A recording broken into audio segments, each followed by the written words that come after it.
care about letting the world know that you took a polygraph and you passed with flying colors?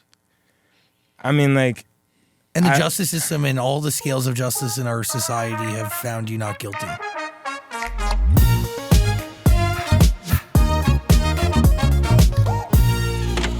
Hello, beautiful human. I'm Zach. That is Daniel. Welcome to the studio for the first time ever. Lil Mosey. Yo. Yeah. Can you explain to me the process of like what's going on in your mouth, please? Oh, well, yeah. I mean, I've actually had this since I was like 15. Not these ones, obviously, but like just like it's called grills, and so I've had them for a long time, so it just feels natural. But diamonds, I don't know. I think it's cool. You rap with them in? No. Well, I mean, like if I'm performing, yeah, but like in the studio, no. Got it. So I have like a little lisp and stuff. So. Are they hard to remove? No. Oh my god. Do you have teeth? Of course. Do you have teeth? Yeah. Can you eat with those? No, I don't. Well, I mean, people do, but I don't. They get dirty and stuff. So. Is it painful? No. It's just like a retainer, I would assume. Yeah. No, it's fitted to your teeth, so it just goes. Interesting. Yeah. Very cool. Very cool. Well, thanks for being here. We have a lot of music to discuss, right? Yeah. Yeah. I mean, you've listened to it? Of course, the new song, Life Goes On. Yes, sir. Plus you have a catalog that is pretty wild to wrap one's mind around. What is your relationship like with your old music? I mean, I love my old music. Every time I hear it, I don't listen to it like it's been a lot of those songs are like old. So to me, I've heard them so many times. I don't listen to them on my own no more. But like, I did an event the other day and like they were playing through all my old music and hearing it definitely feels good because it brings back a lot of memories from that time period. But yeah, I'm focusing on just putting out more and more stuff. Is there anything that's changed in your process? Like when you go into the studio today compared to when you were going into the studio back like during like the Blueberry era of all this? The way I record now is kind of similar to the way I recorded like Blueberry Faygo, but it's changed a lot over time. Like it kind of just depends on like my what kind of like mood I'm in. I don't know, like because sometimes I'll write it and sometimes I'll just like go in and just like freestyle it. But I know around like Blueberry Faygo and stuff, I was like writing more and I would just like go in and like already have something ready. And then I stopped doing that for a while, so I kind of just started doing that again recently. Were you writing to a beat or were you just jotting down lyrics that just came It depends. Sometimes I'll write to nothing, like I'll just think of something in my head, and then sometimes I'll hear like I'll write to a beat. And then even if I write to that beat, I might put it on a whole different beat like down the road. Can you explain the story behind Blueberry Faygo? Yeah. Faygo? So, it's a drink, isn't it, or something? Yeah, it's a drink. So, I mean, yeah, I was in New York and I originally put it on just like I was just saying, like I'll write to one beat and then I'll put it to another beat. So I originally did it in the studio. I freestyled it to a beat and then I didn't really like how it turned out, but I thought it could be a better song. And then when I was in Seattle, I was at my one of my friend's house and we was recording. And I heard the beat and I was like, oh shit, I have these lyrics I could put on there. So in my head, I didn't like say it to the room, but I was just like, oh, that's what I'm gonna do. And then yeah, I did that. And honestly, like after that day, I never heard the song again until like 2 years later or something, like a year later. Cause I just forgot about it. I didn't really know like how good the song was at the time. I feel like that's a common thread. Like songs that are really timeless and great, they just for some reason or another end up sitting somewhere. Yeah. No, it's the way that came out. So the way it came out was like people just started calling me and texting me like, yo, like this song is like viral right now. And I was like, what song is that? Like, I don't even know what song that is. And like, I was seeing it was trending on Apple Music and stuff. And like, it wasn't even out yet. And then I was like, oh, okay, now I remember when I made that song. I didn't even ever listen to the song. How did the world get access to the song before you chose to give them access? I don't know. Fans somehow get the music, whether it's like somebody I know like sending music out or like getting hacked or whatever. Like however they get the music, somehow they get it though. So at what point in the process was that song leaked? Was it mixed and mastered? Like was it final? No, it was just probably the first version we had. Yeah. So do you change it after that, or is that version just the version forever? I ended up adding a second verse because I didn't have, at first I just had one verse and then the hook.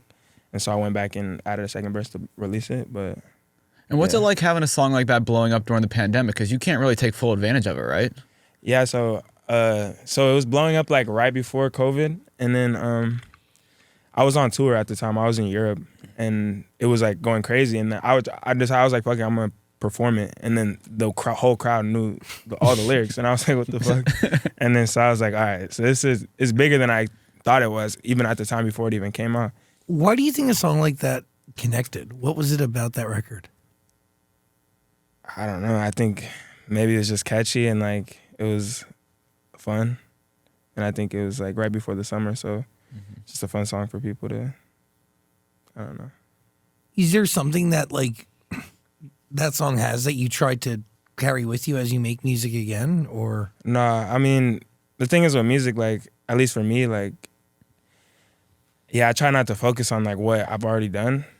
It's more about just like whatever's coming out at the time, because like you never, and this is for anybody, like you never know when like a song is gonna be good or not. Like you don't know, like you could try your hardest to make this song the best song you've ever made, but the world might not like it. So it's just like putting the music out and however you think works the best. And like even when you think this song is the one, other people might think the opposite. So you can't focus on like, oh, I'm trying to make more stuff like that feels like this, because it might not work the way you want it to. Have you always just been making music for yourself?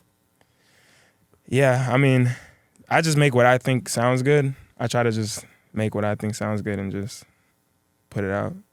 I don't know. I try not to focus on like, how big the song is gonna be, or like whether like I think it's gonna be I know a lot of people like be like, oh, this song would be perfect on TikTok and stuff. Like I don't really think like that. I think just because at the end of the day, it's like it's art. It's what represents me. So I just want to put out how I feel and like what I think is good. So how would you describe this new Lil Mosey, and how'd you get to this sound? I mean, there's a few reasons. There's a few reasons I chose to like make, go in the direction I'm going. I feel like, honestly, it's not really too different than, yeah, it's like a little more like, It's a little different. It's a little different. It is, but like, I've always, made melodic shit, so it's like it's different though. But I don't know. I just recently, well, there's a few things like one, like rap music in general, like I haven't really like been listening to honestly that much. And it's not that I don't want to, like, and I'm not trying to disrespect any rappers out there. I make rap music too, so, but I just don't, it doesn't really make me feel as good as it did before, like when I hear it and stuff. So it's like, it's been like kind of like, not boring, but just like, I don't know, just something about it just doesn't really like affect me the same way. So, definitely down the road, I definitely plan on dropping some rap music, but I don't know, I just wanted to do something different. And also like, I want the music to represent who I am today. Cause tomorrow I'm gonna be a different person. Like every day I wake up feeling a little different. So like if in a week I wanna drop a rap song, like I'll drop a rap song. But I don't know. I just wanted to, represent who I am, and like I wanna give it more like of a substance of something in the music. And just Can you not get that substance through rap? No, you can. You can. It's just like my type of like rap song is like just a life that I'm not really in living right now. Like I'm not like, I don't really go out. I'm not around like a lot of people. I'm not getting high, getting drunk. So like I feel like when I make rap music, that's kind of like the topics, and like that shit's fun. Don't get me wrong, like it's fun and I like making music like that, and I think one day like I might, but real soon, I don't know. I wonder what like a rap song would sound like true to like your current situation, as opposed to this like life that people think you need to live, right? Because isn't that a big thing? Like rap portrays this idealized or really dramatized, really, in a bunch of ways, kind of like depending on where it sways, like it projects a lifestyle that's not necessary all the time. Exactly. Like when you drop a rap song, you're automatically put in a box, and like I don't really want to be boxed in. Like, so even though one day I definitely plan on dropping rap music again, I want to like show people that I'm more than just like, because right when they look, no matter what, like when they, like I just started realizing like I'll be out with people and like I'll like meet people, and it's like people that I want people to like, respect me as like who I am, because I'm not like, when you look at me and I have like jewelry on and like the grills and stuff, that people just assume like I'm a certain person, I act a certain way, and then the first thing they say is like they might not know my music at all or anything like that, but they'll just be like, "Oh, you're a rapper?" And I'd be like, "Well, like why? why do you think I'm a rapper? Like what about me looks like a rapper?" I mean, I guess like you could say I look like a rapper, but so it's just about, I just want to, you know, I'm tired of getting boxed into a certain like, genre. Just a certain like everything. Yeah, everything. Like I feel like everything you just get boxed in, and it's like I just want people to know I could do more and like do different things. What's pushing that though? What's pushing that desire to tell everybody? Why now? I mean, it's just I've been doing this for a long time, and I just feel like if I'm not, I just feel like what's the point of putting out a song that isn't like actually what you're doing day to day? Like if I make a song about going to the club or like, you know, being around girls and stuff, like if I didn't go to the club in like the past however long, like why am I gonna make a song for the people at the club to be lit to? Not that like there's anything wrong with it, and like I love making fun music, and that's definitely gonna be something I put out in the future, but I just feel like right now, like who I am today is like this music represents that. So at least for now, the time being, until like I decide something new is or something different to go down a different way. I don't know. I feel like music, you can do that. Like, oh yeah, there's no rules, I guess. So like, if I want to make a rap song today, I can make a rap song today. If I want to make a country song tomorrow, you can. Why not? It's about where you're at in life and what best suits the temperature for who you are at that moment and the stories you want to tell, and it's a bunch of stuff. But it's all you know. Mm-hmm. It's not about anybody else but you. Exactly. I think that's like a big thing. People do things for other people, and the reality is you should kind of really make art for just yourself. Yeah, I mean, I feel like that's the best way, because it's like you're listening to me because I'm telling you what I'm doing, and like this is like who I am, and like Blueberry Faygo at the time, like that's exactly who I was, and like I wasn't trying to be nobody else. So like if I'm making a certain type of music, I want it to be like who I am. Like, what was the biggest thing that changed in your life after that song? Because like by all accounts, that's the biggest song you have, right? Yeah, definitely. Like just cross genres. I mean, there's a bunch, but like that's huge. Mm-hmm. I mean, I feel like throughout the years you could definitely like each time it gets bigger. Like I know, like I remember when like I first came up, like my first song that ever like blew up, and then then the next song, and then Blueberry Faygo, like you could feel like the difference in like how people treat you, like how many people are like noticing you and how many people recognize you. And when you go somewhere, like it's not the same as it was like even just a month ago. So after Blueberry Faygo, it was definitely like, it went from like, okay, people know who I am to like every time I go anywhere, like people look at me and want to like, you know. Totally. What is it like from a session perspective after that? Even though we're in the middle of COVID, so it's kind of weird to make music, right? Like, does anything creatively change? I mean, there was things I had to like work through in my own head, like. Of course, I mean, even having the bar is set in a whole new direction. Because I mean, the bar is definitely set up here. So once you hit that, it's like you have to keep trying to hit that. And I mean, for a little bit, there was Taz Taylor. He's a producer. And he said it to me. He said, I was in the studio with him a little bit after Blueberry Faygo, and he said to me, it sounds like you're chasing a hit right now. And that's going to fuck you up. And I said, and after that, I was like, okay, yeah, that's facts. Like that actually, shout out, bro. Cause that kind of stuck with me. And I was like, yeah, like I was forcing myself to try to make the best song I could possibly make instead of just like, and having fun with it. And like, that's when the best music comes out, is when you're just having fun with it and just doing what feels natural. It's true. But like even with Blueberry, like did you feel something different when you cut it? Nah, not really. Really? I feel like you don't know a song, like you don't really know, like because like I was saying, like you could feel like this song's gonna be like the biggest song you've ever dropped, and then nobody likes it, like so you don't know, like, and then you'll make a song that everybody likes and you don't really know the difference. Honestly, it's like it's weird. Hello, beautiful human. Every year, millions of gamers experience IGSS, inadequate gaming setup syndrome. Luckily, a cure has been found. You have to go beyond with the Vibrasonic mattress by Beyond Sleep. This thing has 6 built-in subwoofers, USB ports for charging, LED lights so you never stub your toe. It gives you an acoustic massage when you want it, plus adjustable degrees of comfort. This right here is the best way to game ever. Cure your IGSS today at BeyondSleepTech.com. Why was One Too Many the first song to like usher in this new era of what we're like what's in front of us now, like what you're doing today? Well, I mean, so Life Goes On was supposed to be the first one, and it just was. There was just a lot of time, and it just felt like time was going slow, and I was recording, and I made the song that day, and I was like, okay, I just want to share this so people know like there's more coming, and it's not just like once, because like for a while like it's been like one song and then I'll go away for like another year and then come back, drop a song, and then go away for another year. So it's like I want people to know like this time I'm back and I'm gonna keep releasing a lot.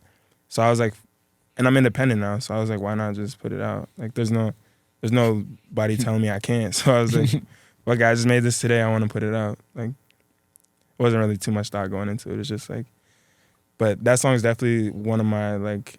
It was a real story. It was real feeling going into it. So both of them, right? But One Too Many.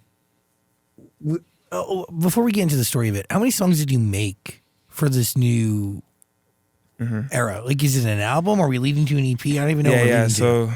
So, I'm dropping an EP soon.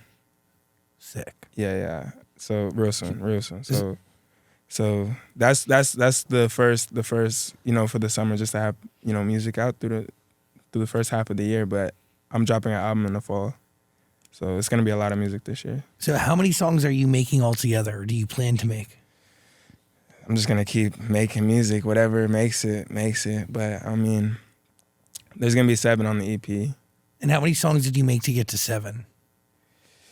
Honestly, I made a lot of different stuff. Cause I mean, even last year, like the music I was making was not even similar to the music I'm making today. Like, I mean, similar in a way, but like, yeah, just a different direction. I just feel different. Like, I don't know. I just feel like every month that goes by, like I start thinking different and doing different things. Like, I don't know. This time in my life is like weird. Yeah, you're young. Yeah, I guess. You're only 22, right? Yeah, 22. You lived a lot of life in 22 years, huh? Yeah, I did. Yeah. What does it mean to say life goes on? I mean, yeah. I mean, everybody goes through stuff, like, and I've been through some stuff, and you start forgetting, like, that even though in the moment it feels like the worst thing in the world, it feels like when you're going through something in the moment, it feels like it's lasting forever, and it feels like you're in that moment forever. But then a month later, you start getting over it, and you're over it, and then you realize, okay, life goes on. So when I put it in the song, like, it was kind of like, that's where I'm at in life. Like, in the moment where it's like, okay, life goes on, like, we'll be all right. When did you make the song? January. Yeah. Did you make it because you needed the message or because you finally realized that life goes on? I think I finally realized that life goes on. And like, in the first line of the song, I say one disaster after next. I'm not complaining, I'm just stressed.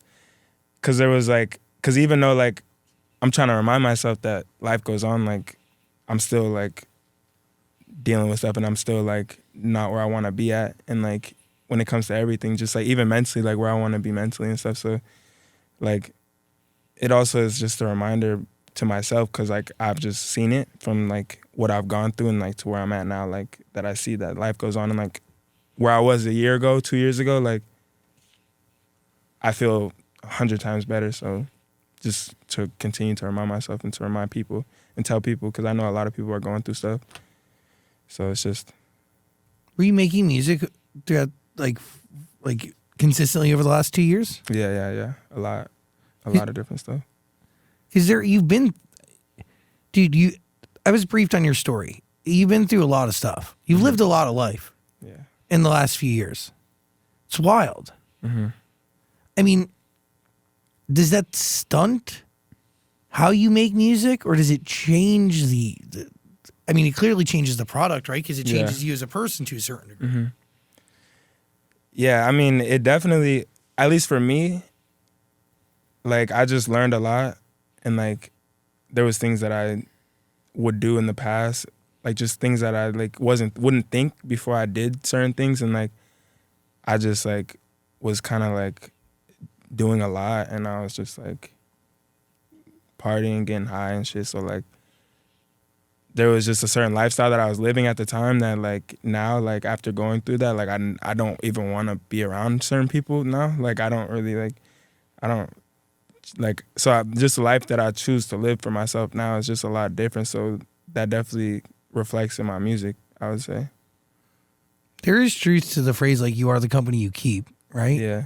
And I'm assuming that, like, while you're getting famous, a lot of people want to be your friend. Yeah, that's true. How do you weed out the bad ones from the good ones?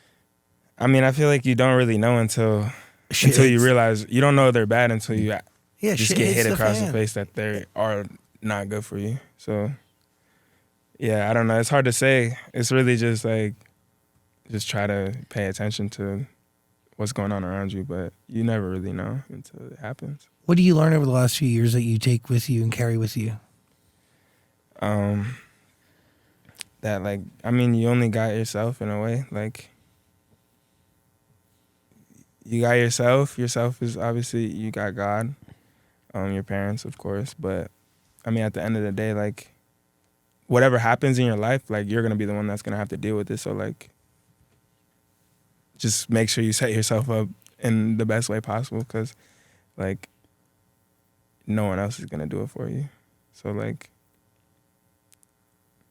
what does it mean to set yourself up in the best way possible? Just in every situation, I would say. Like, not even just like money situation. I'm talking about like, just like emotionally and just everything. Just totally. Make sure you are like setting yourself up to be in a position where you won't have to like regret anything or like feel like you should have did this and should have did that. Because I feel like you start getting so like sucked into a certain like situation that you're in, and like it feels like it's gonna last forever, but it might not. You know, some things do, but a lot of things don't. So like, just making sure you are at a point where like, I don't know. I feel like it's just, yeah, I don't know. That's a good question. I don't know. I don't have the best answer for that one.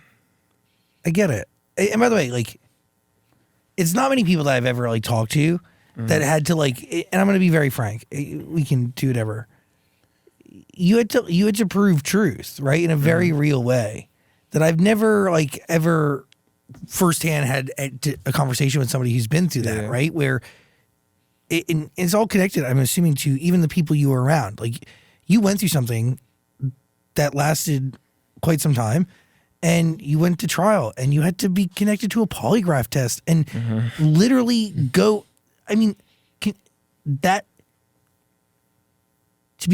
have to prove your truth. What can you just tell me what that feels like genuinely?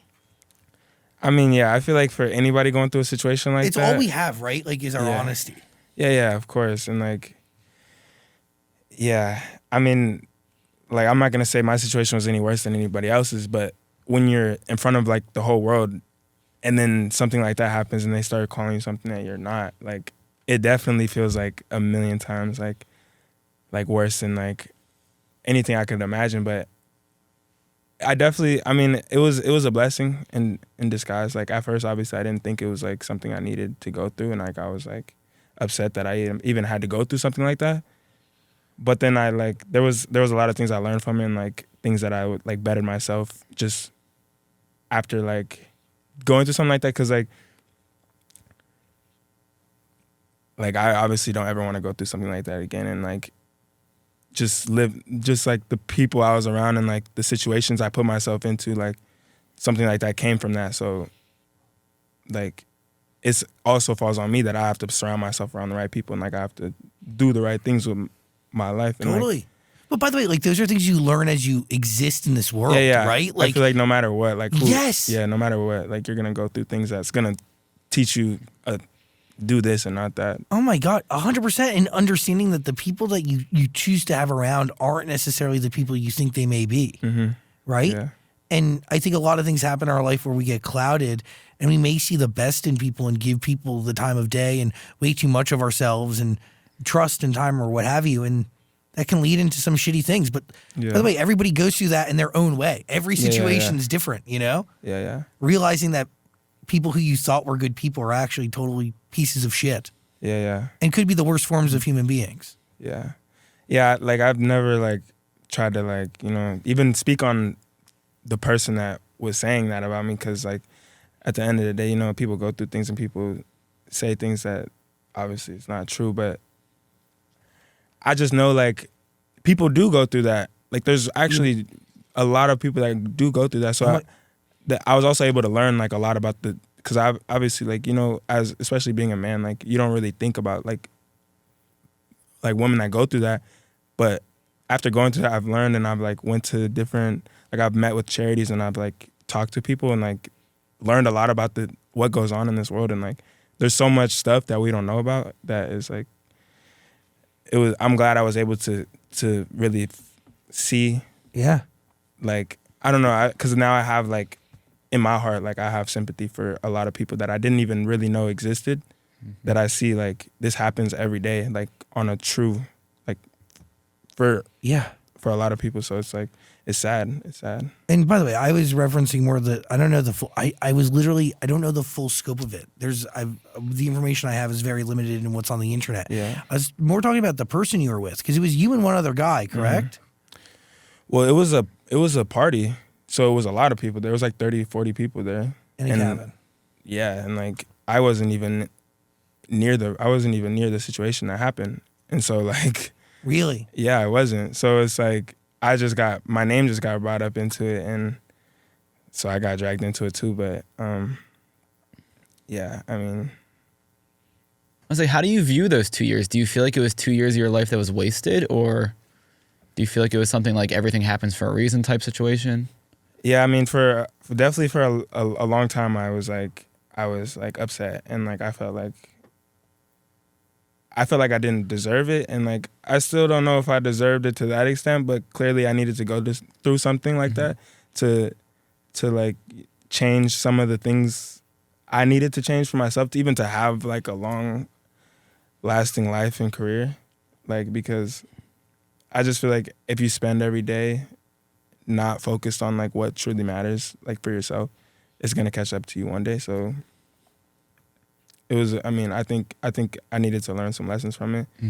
I don't know if it needed to be that harsh, but yeah, for real. But it happened, so there's nothing really. So you were genuinely just at a party and you had no interaction with these two, and you got roped into this? No, I mean, we was around each other all night, but like whenever this happened, like I was nowhere around the situation. So yeah, I mean, I was there. I was at the party, but like whenever this situation happened, I wasn't there. Got it. So I mean that's why I was found innocent. But yeah, and you're the most famous person at the party. Yeah. Your name comes up. Interesting. Really sorry that happened to you. Sorry. Thank you. What's it like going through this, seeing everybody on the internet attacking you, trying to bring you down, and you're just sitting there like, oh, it wasn't me? Is it hard to deal with?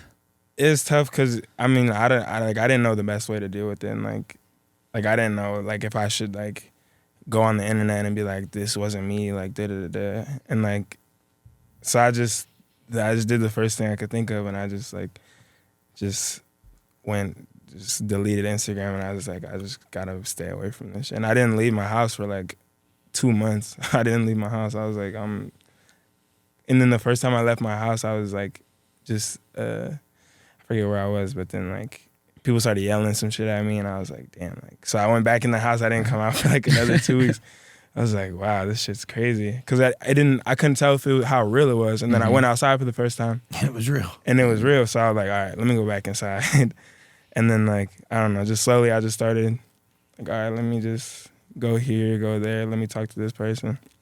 And then I finally started getting over it. But it was tough at first, but I kind of got used to it. Do you care about letting the world know that you took a polygraph and you passed with flying colors?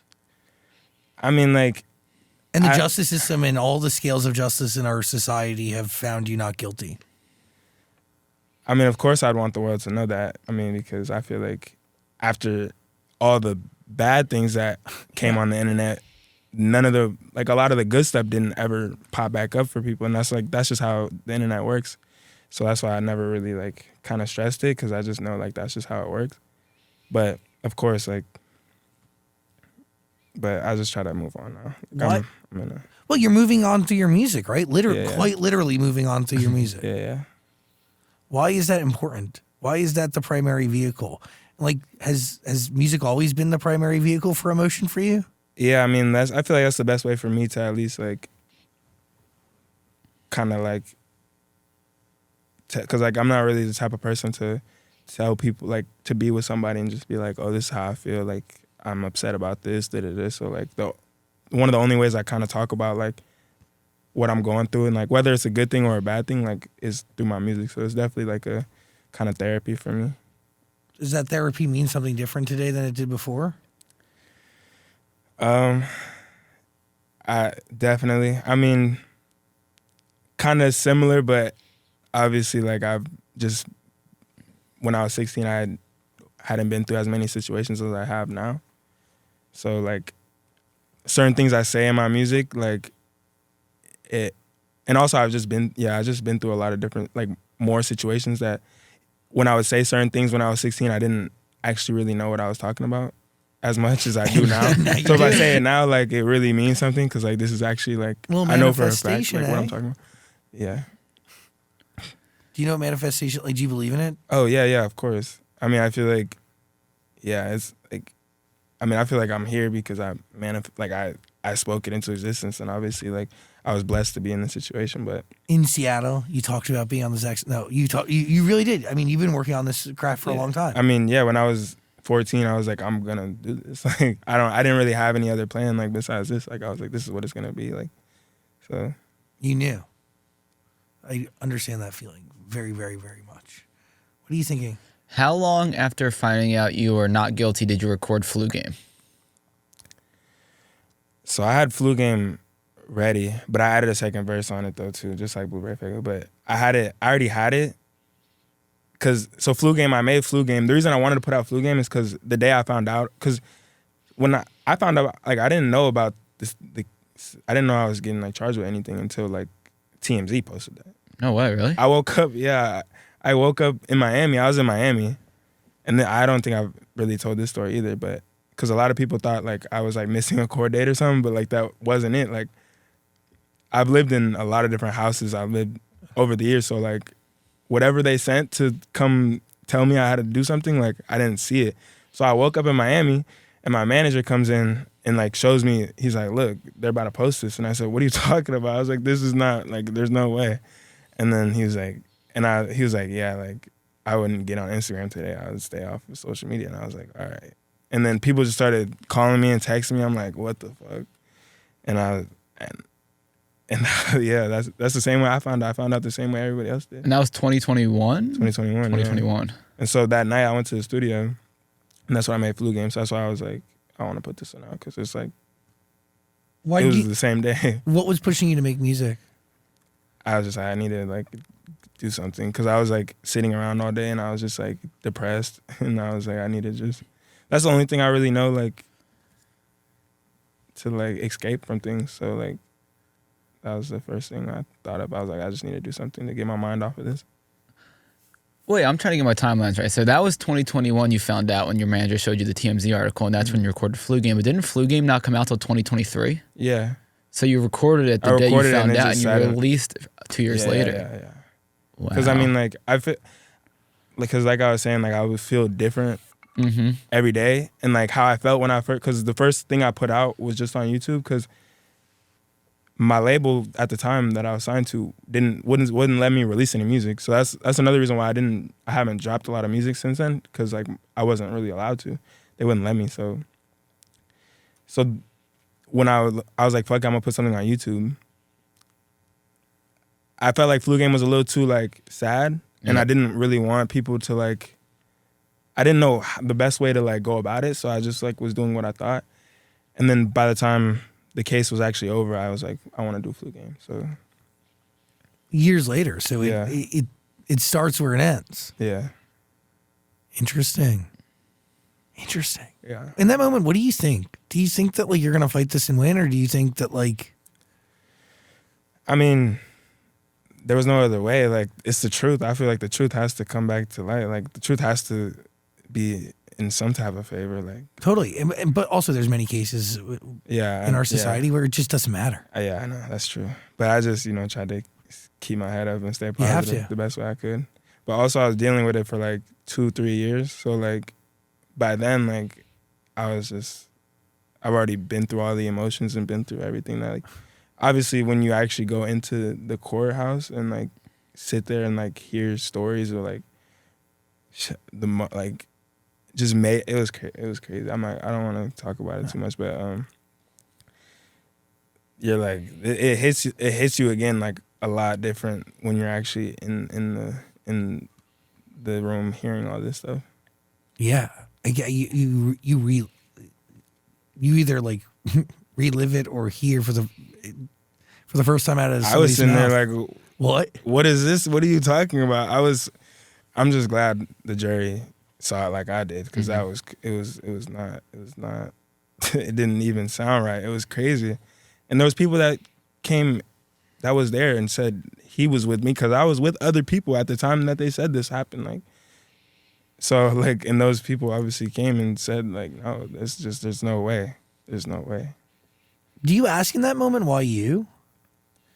Of course, I asked that a bunch of times. Why do I have to go through this shit? But I just learned like asking those questions like doesn't really solve anything. So it's But I mean, I think at the end of it though, like where I'm at now, like I'm cool with it. Like I know I feel like I'm a better person today than I was 2 years ago, 3 years ago. So. And I think I'm able to spread like a better positive message, and I just think mentally like just where I'm at today is just a lot like healthier and more positive. So I think like it kind of turned me into like a person that can be better for my fans and like the people I care about. So I think it worked out at the end of it.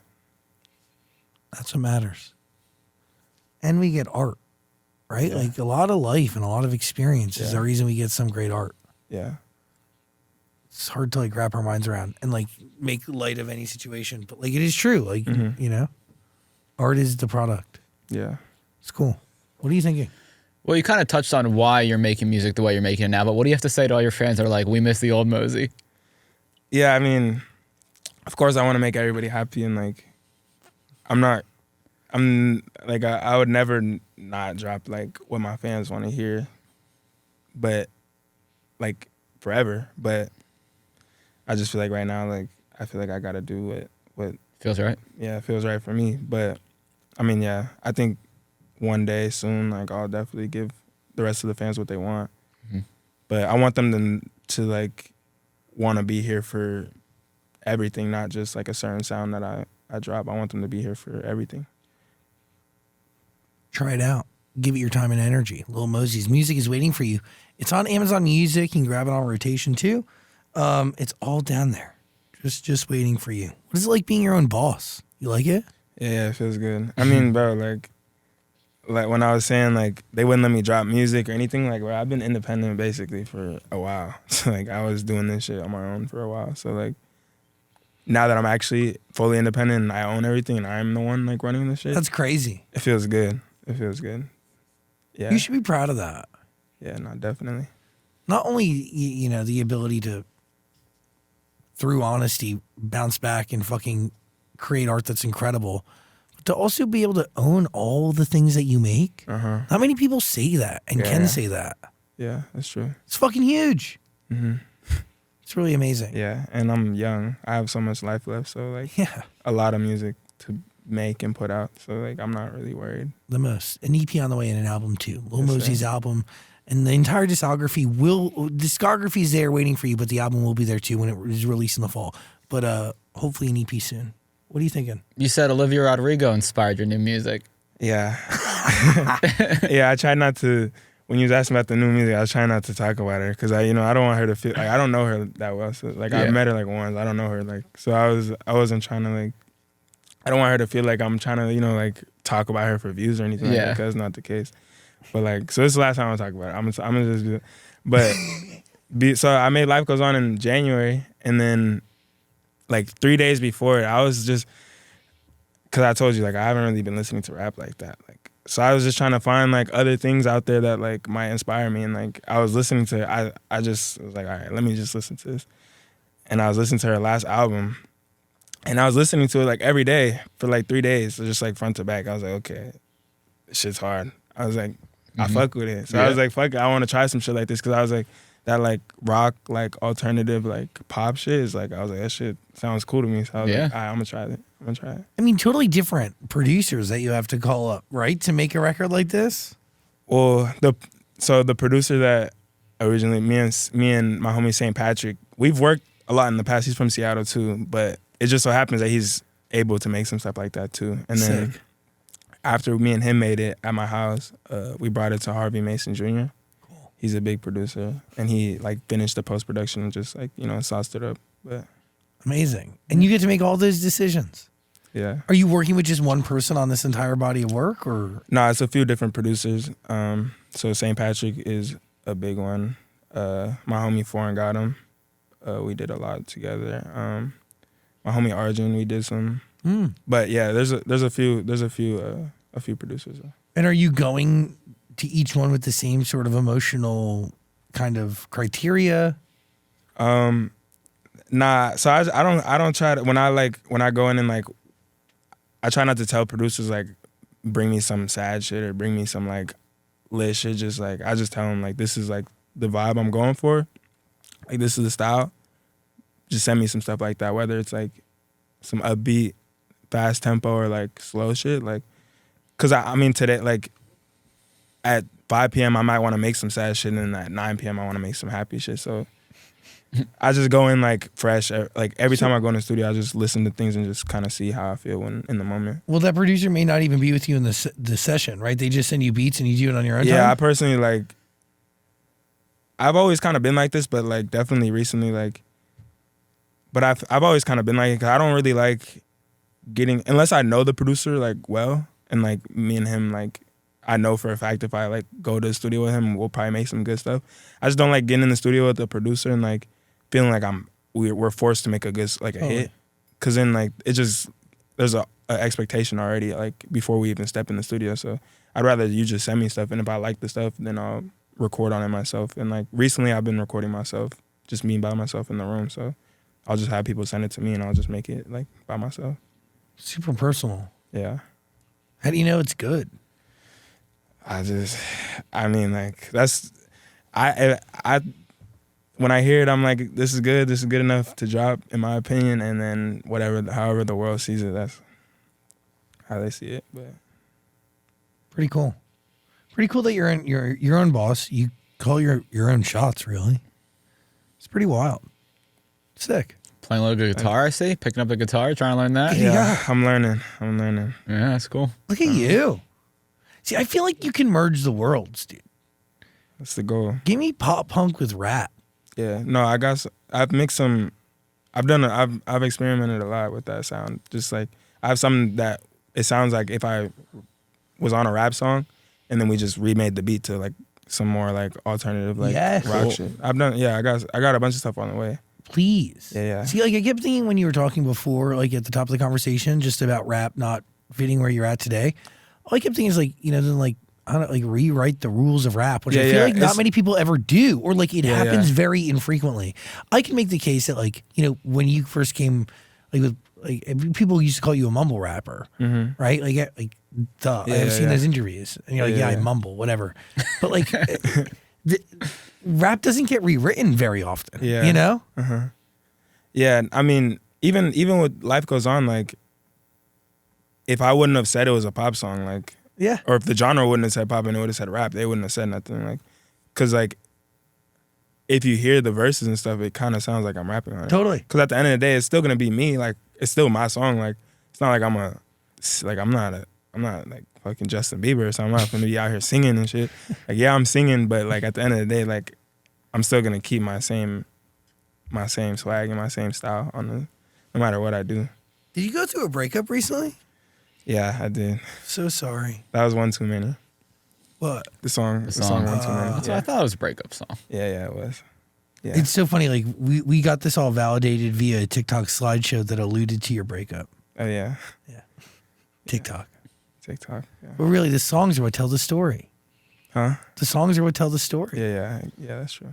So yeah, that's what I'm saying. Like, everything I'm trying to do is like what is going on in my life. Like, I want to really tell stories and really like let people in on what's more. I want to show people like me and like just be personal with the fans and like give them a stronger reason to connect with me.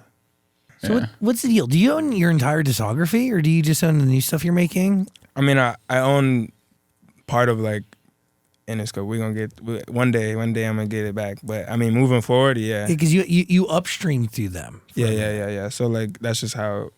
Because you have 8 like, billion streams, brother. Yeah. It's a lot of streams.